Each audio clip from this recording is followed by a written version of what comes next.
Sup, you beautiful bastards. Welcome back to the DeFranco Show, your daily dive into the news. We are just 13 days away from the election. For some of you, more importantly, we are 8 days away from Halloween, and we have a lot to talk about today, starting with some disgusting drama. And specifically, one second, I can't do that the whole show. Specifically, I'm talking about how huge creators MrBeast, KSI, and Logan Paul might be regretting how much they've focused on cheese with their new Lunchly food products. Because while Lunchly, which is the Three's kind of a Lunchables competitor or dupe, depending on how you want to look at it, was immediately criticized by people who disagreed with its better for you marketing, and they've been focusing on that, they're now trying to defend themselves amid claims that creator Rosanna Pansino found mold in her Lunchly that she purchased. Because over the weekend, Rosanna posted a video of a Lunchly with mold, and she wrote, "This is disgusting. I was filming a video comparing Lunchables to Lunchly, and I was shocked when I opened the pizza Lunchly. The cheese had mold. The expiration date was still 2 months away." And then after people accused her of putting the mold there herself, she shared another video that showed her unsealing the product and seeing it for the first time. All right, so let's open these up.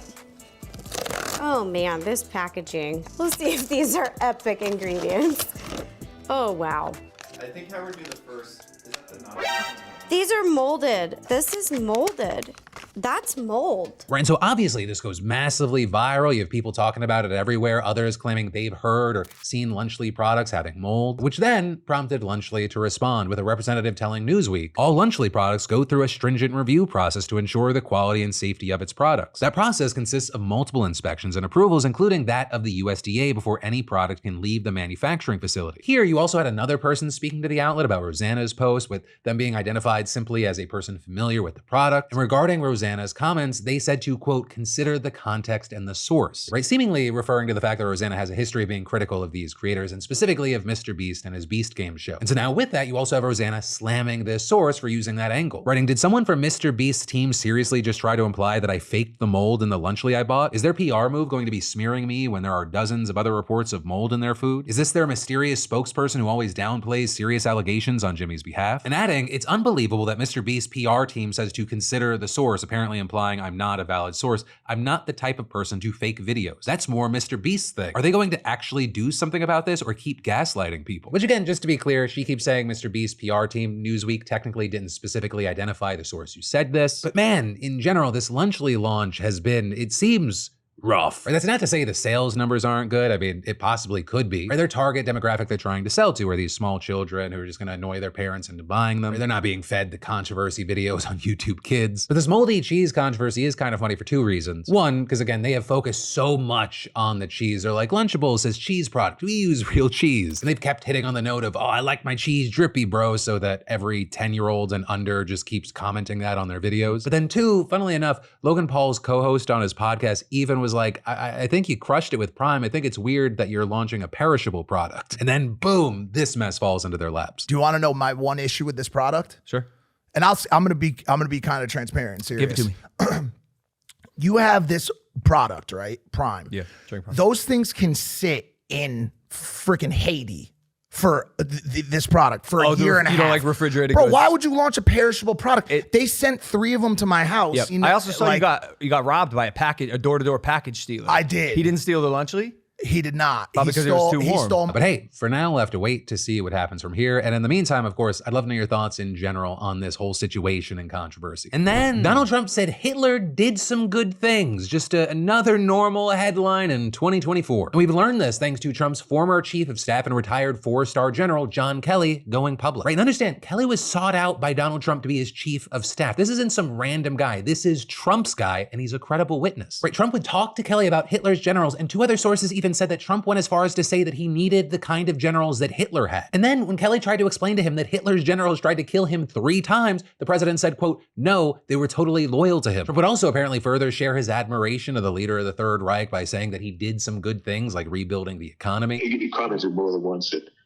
that Hitler did some good things too. Which Kelly notes was done with the explicit purpose of going to war with the entire world. And Trump admiring Hitler was, according to Kelly, something that happened on more than one occasion, with Kelly also sharing that he had to explain to Trump why he shouldn't use the military on Americans. Also, regarding that old story, Kelly then confirmed that Trump did in fact call those who died in defense of the US suckers and losers. He basically said to you that those who died for America on the battlefield were losers and suckers, and he said it more than once. Yes. A statement that is already at face value appalling, but in specific context, it's particularly nasty. Because John Kelly's son, Robert Michael Kelly, was killed when he stepped on a landmine while serving in Afghanistan. With Kelly then going on to say that Trump met the definition of a fascist, that he would govern like a dictator if allowed, and had no understanding of the Constitution or the concept of rule of law. The former president is in the far right area. He's certainly an authoritarian, admires people who are dictators. He has said that. So he certainly falls into the general definition of fascist, for sure. If he was left to his own devices, would he be a dictator if he didn't have people around him? Oh, I think he'd love to be. I think he'd love to be just like he was in business. He could tell people to do things and they would do it, and not really bother too much about whether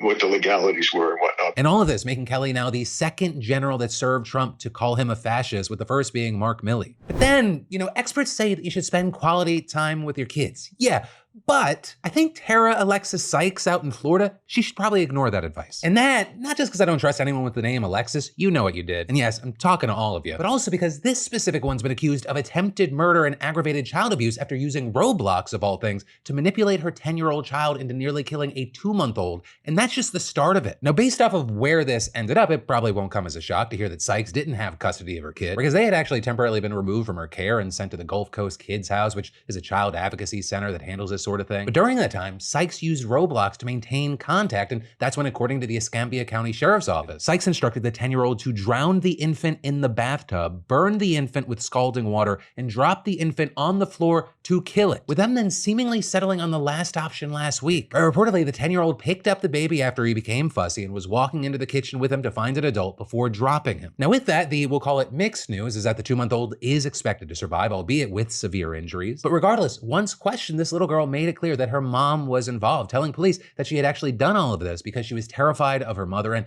felt that if she didn't follow through with the instructions, Sykes would harm or kill her as well. And what's crazy is that things could have easily escalated from here, because Sykes also explained to her child, quote, how to kill the adults the 10-year-old was temporarily living with by cutting their throats with a knife while they slept and burning their house by dousing bed sheets with aerosol spray and setting them on fire. But apparently this fucking horrifying disaster only averted after the 10-year-old doused the bed sheets with aerosol but couldn't carry out the rest of the murder plot. And so as far as where things are now, you have Sykes being held without bond and officers not expecting that any charges are going to be brought against the 10-year-old. And so I guess all in all, I rate this story a Florida out of 10. I'm glad it's not worse, but it is a nightmare even in its current state. But then, taking a quick break from the news, those days when the weather can't seem to make up its mind, right? It's sunny and then suddenly it's pouring rain and you have life to live outside. Well, thanks to our sponsor, Vessi, these waterproof sneakers have been a game changer for me. Whether I'm headed to a lunch meeting, take my dogs out for a walk, or just out and about, I never have to worry about wet socks. I remember when I first started wearing Vessis, it started raining out of nowhere and I thought, well, there goes my shoes. But then I was like, oh, I'm an idiot. I have my Vessis and they held up perfectly. Dry feet, no problem. And the best part is they don't look like your typical waterproof shoe. They're stylish, lightweight, and ridiculously comfortable. Plus, they go with everything. Jeans, joggers, even shorts, right? And Vessi makes saying yes to adventure easier, whether it's rainy, commutes, or a spontaneous hike. These shoes are the ultimate blend of comfort, style, and function. And personally, I love how effortlessly these sneakers fit into my day. From an early morning jog to a midday meeting, the Tidal sneaker keeps me moving in style. So hey, if you want to experience the magic of Vessi for yourself, head to vessi.com/PDS and enjoy 15% off your first purchase at checkout. That's vessi.com/PDS. Get them now while they have your size. But then, in political news, that would have been very easy to miss because a lot of the news cycle right now has focused on Barack Obama and Eminem campaigning together for Harris, which several months ago would have sounded like a Mad Lib you came up with while high on bath salts, and the fact that Barack Obama then started rapping Lose Yourself to the crowd. Vomit on my sweater already? Mom's spaghetti? I'm nervous, but on the surface I look calm and ready to drop bombs, but I keep on forgetting. But right now, we gotta talk about Tim Walz. And that, one, because of the way he went after Elon Musk, and two, because of these troubling lies that are being spread about him by Russia. But starting with the Musk stuff, you had a clip of him at a rally in Wisconsin yesterday, making the rounds. Elon's on that stage, jumping around, skipping like a dipshit on these things. You know it.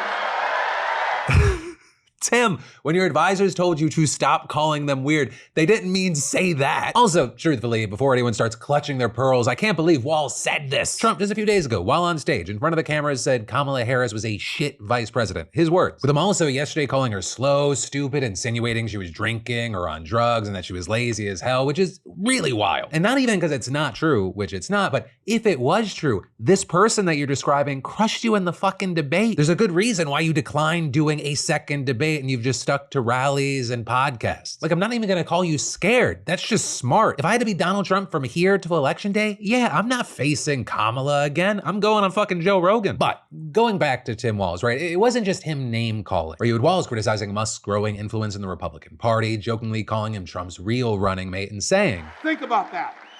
That guy is literally the richest man in the world, spending millions of dollars to help Donald Trump buy an election.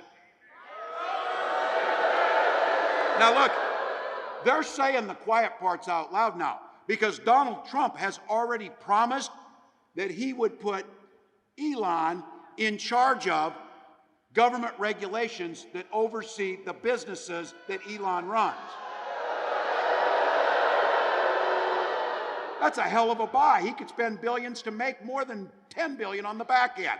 So in other words, Donald Trump, in front of the eyes of the American public, is promising corruption.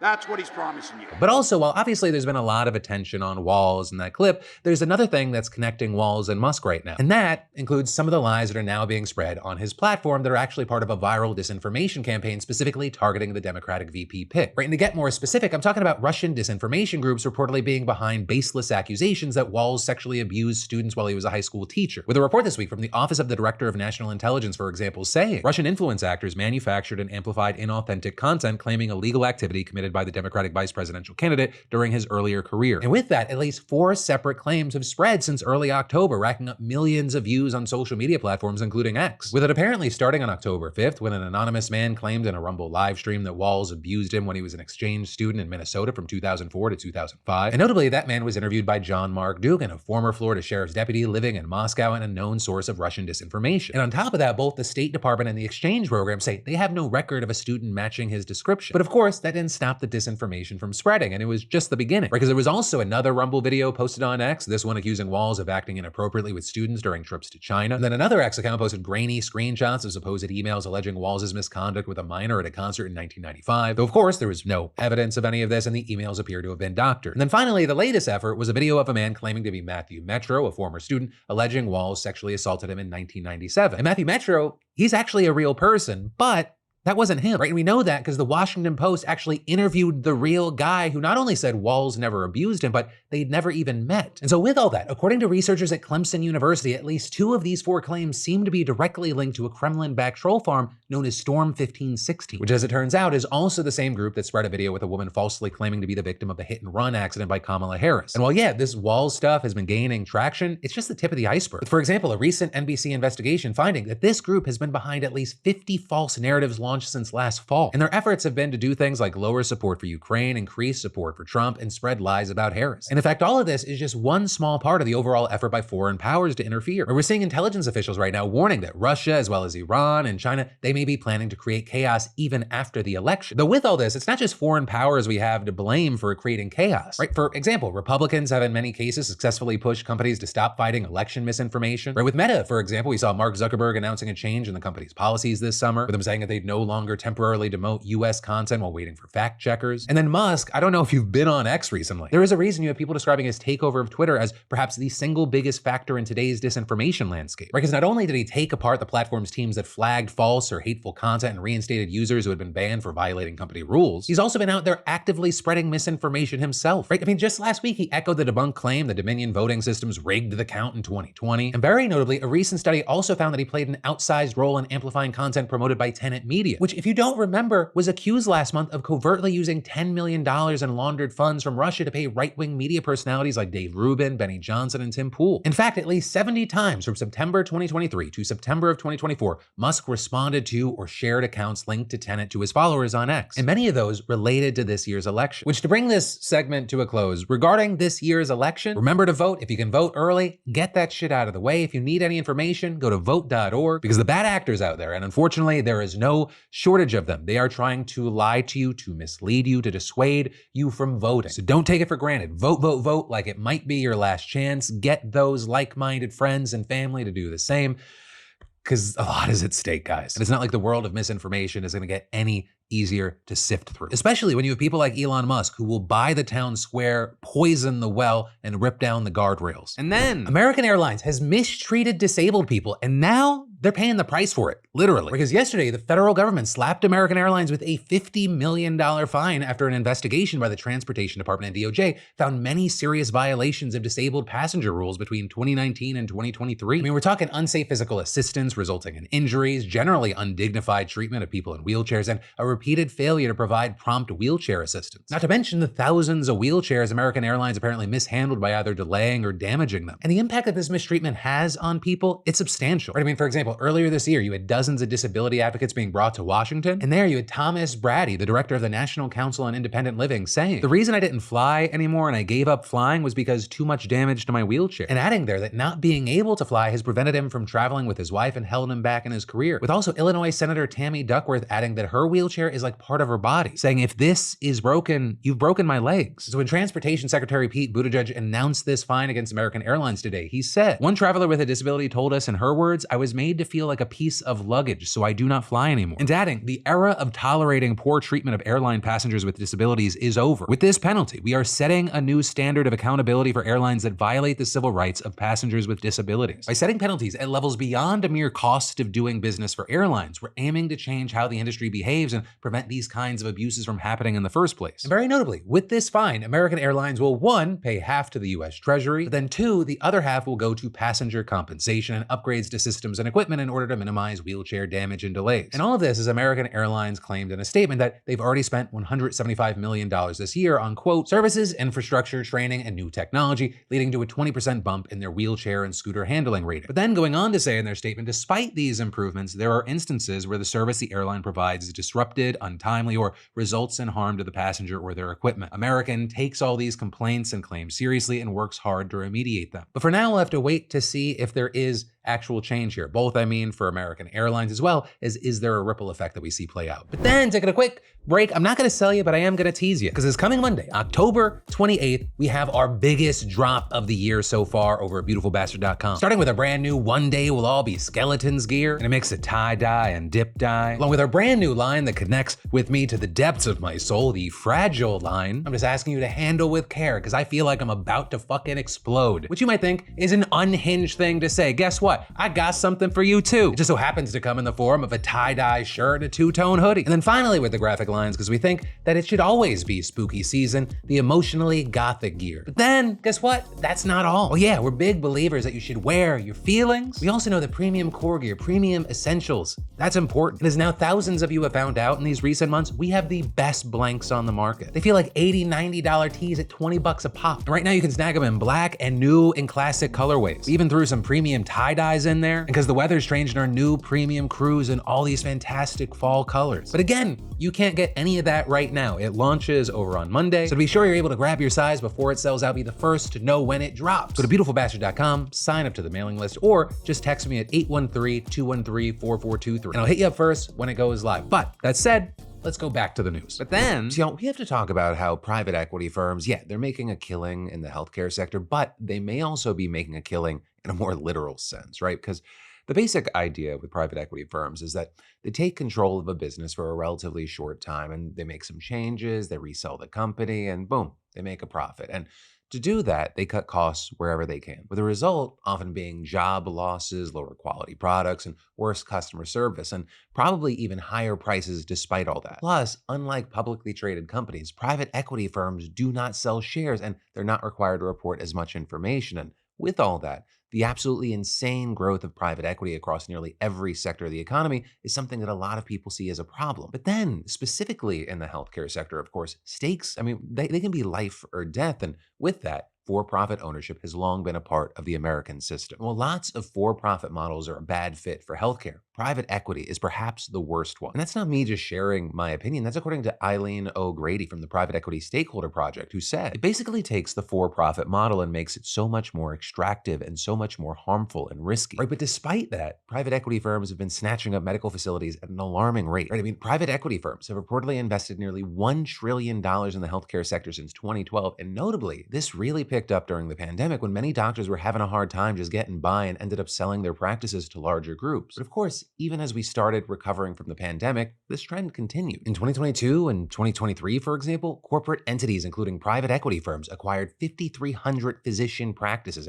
That's an 11% increase in just 2 years. And notably, we actually have research now showing that private equity acquisitions of medical practices results in more lengthy and costly care for patients as well as reduced access to services. We've seen similar findings across the board. For example, nearly 500 American hospitals are now owned by private equity firms. That's around 30% of all for-profit hospitals in the country. And a study published last year showed that patients at private equity-owned hospitals, they fell more often and they contracted more infections. With also a study published this year showing that after private equity firms acquire hospitals, the facilities, assets, and resources diminish significantly, leaving the facilities less equipped to actually care for the patients. And then the nursing homes, they've been getting scooped up too, with a 2021 study finding that entering a nursing home owned by private equity increases your chances of dying by 10%. But with all this, we've maybe had the most attention on private equity's assault on emergency care. At least 40% of the country's hospital emergency departments are overseen by for-profit healthcare staffing companies owned by private equity firms. And when these companies take over, the way these ERs are run, it can change virtually overnight. With, for example, one doctor speaking with Vox saying he worked in multiple ERs that have been taken over by private equity firms and saying that after the takeovers, doctors would be docked pay if they didn't evaluate new arrivals within 25 minutes of them walking through the door. And in one case, he said he was rushing to evaluate a patient on time and he missed the fact that the man had an extensive history of alcohol abuse. With that apparently leading to the patient spending hours getting tests directed at the wrong diagnosis. And in the end, the man died in the intensive care unit 2 days later. With that doctor saying the patient care was suffering from the toe sprains all the way up to the gunshot wounds and heart attack. And adding,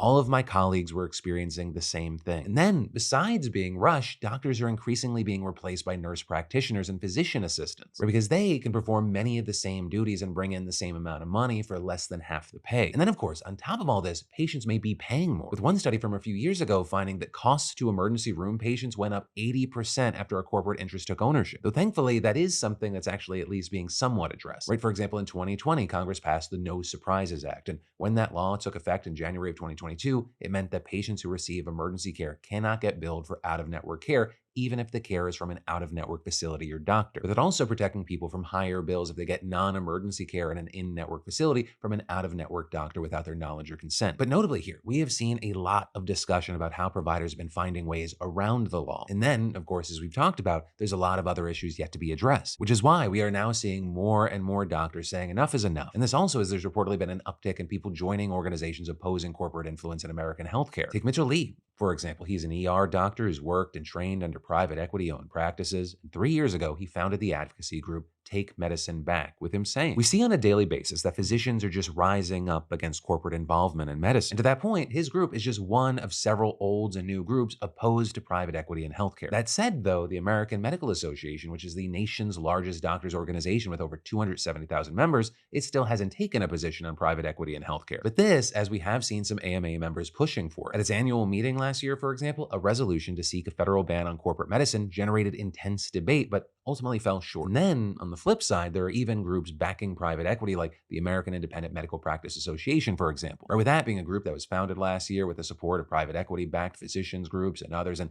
they argue that taking on investors is one of the few options remaining for physicians who don't want to work for a big corporation or hospital group. According to one recent study, almost 61% of physicians have a negative view of private equity, and that's while less than 11% have a positive view. And notably, that's also translated into more attention from Washington. Earlier this year, for example, Senator Gary Peters initiated an investigation into private equity's effects on the quality of emergency care. And actually, even more recently, Democratic lawmakers led by Elizabeth Warren released a revamped version of something called the Stop Wall Street Looting Act, with them adding in provisions specific to healthcare and Notably there, you had Warren saying the bill was motivated in part by the collapse of Steward, which was actually the largest privately owned hospital network in the US, with its majority owner being a private equity firm called Cerberus Capital, which may sound familiar because last May, Steward filed for bankruptcy and put its hospitals up for sale. Also, that company's been under investigation by the Senate Health, Education, Labor, and Pensions Committee, which, just long story short there, CEO Ralph De La Torre and other executives were allegedly living the high life while the company's hospitals were being bled dry and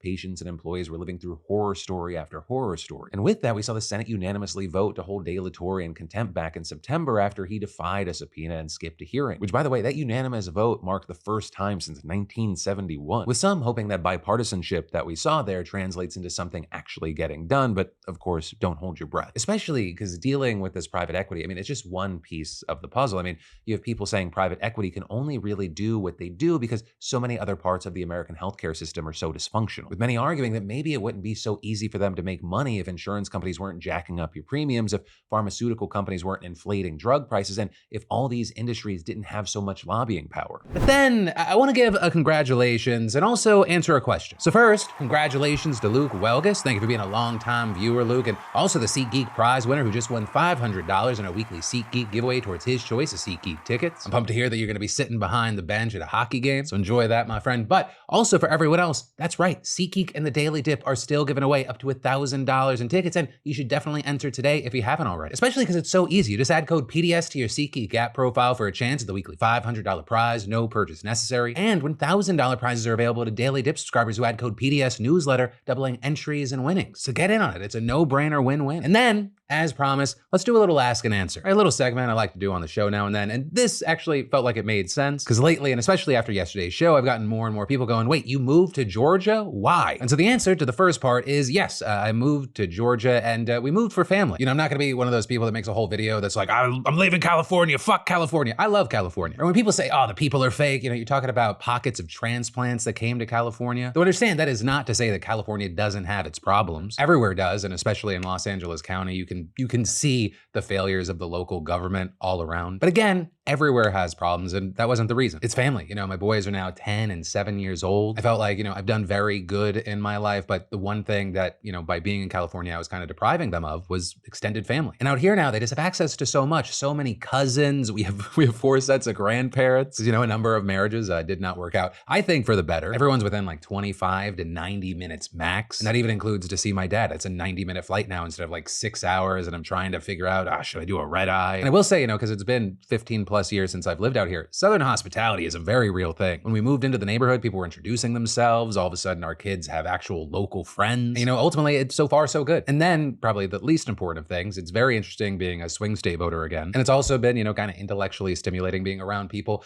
that aren't necessarily like-minded in all the ways that I am. As in California, I was definitely in my own little bubble. It's relatively purple. I got a neighbor with a Trump sign, another neighbor with a Harris sign. No one here is shouting at each other because, you know, 95% of the real world is not the internet. But I will say it is very different from the last time I lived out in Georgia, which was 15 plus years ago. I lived closer to downtown at this place called Atlantic Station. We're definitely more in the burbs. But yeah, I think long story short, I think this move is a changing of a chapter where it really is now more about family than anything else in my life. But hey, that's going to be the end of today's show. For people that stuck around for the question, I hope you enjoyed. Also, thank you for not just using me as a thing. I appreciate it. Though also, I will say, no problem being a thing. I'll be your news thing. It's a great job. But again, thank you for watching. Thank you for being subscribed to the channel. I love yo faces, and I'll see you right back here tomorrow to talk more news.